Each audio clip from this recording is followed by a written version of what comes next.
Hi, friends. Thank you so much for joining me for our weekly pastor's update.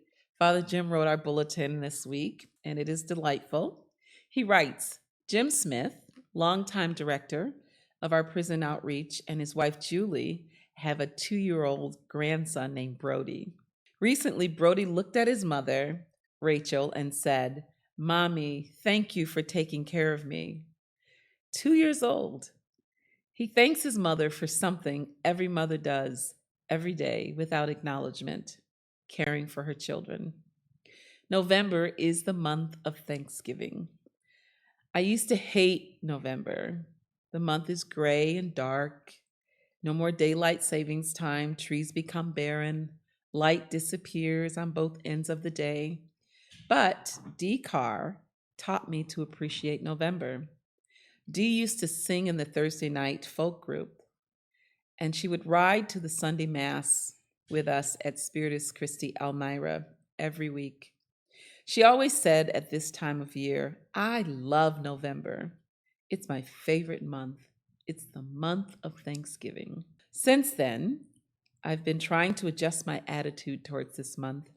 Every morning, even though it's cold and dark, I thank God for waking me up, for coffee, for being able to walk.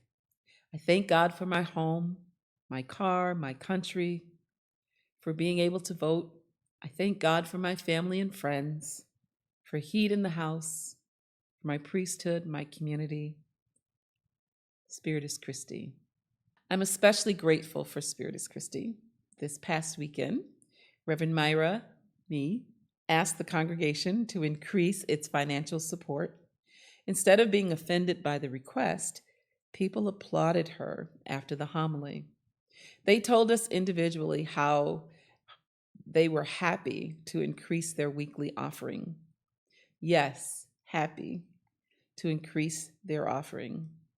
That's because people love this great community and they want to see it thrive for another 25 years. It is one of God's greatest blessings in our lives. In her homily, Reverend Myra mentioned that all the bikes were stolen that our neighbors, the asylum seekers, utilize to ride to work and buy food and medicine. The very next day, on Monday, Police Officer Moses Robinson arrived with dozens of new bikes. We packed them into the waiting room outside our church office. Wow, it is so spiritus. This is so spiritus.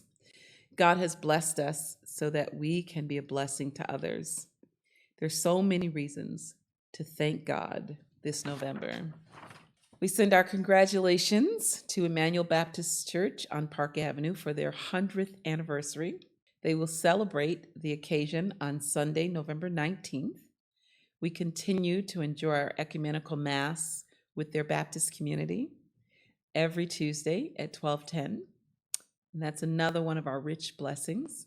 We send our condolences this week to parishioners who have lost loved ones, to the family of Margaret Carney, whose funeral will be November 11th at 10 a.m., to Janet and Jim Bennett on the death of Jan's mother, Nancy Hartman, to Molly Munding, who lost her stepmother, Ellen Munding, and Brian Macetta and Jerry Ann Peters on the death of Brian's aunt, Jenny Slade. We send our hearts with you, our love with you, our prayers with you as you go through this very difficult time of loss. Friends, and finally, we ask you to please pray for our parishioners who are traveling to Chiapas, Mexico for our annual pilgrimage. I will be one of them. We will be leaving November 10th through the 17th. And Father Jim ends his pastor's letter this week with a sentence in Spanish. Que viva la solidaridad internacional. Well, that's it, friends. Thank you so much for being with me, and I will see you next week or the week after when I get back from Chiapas for our next pastor's update. Take care.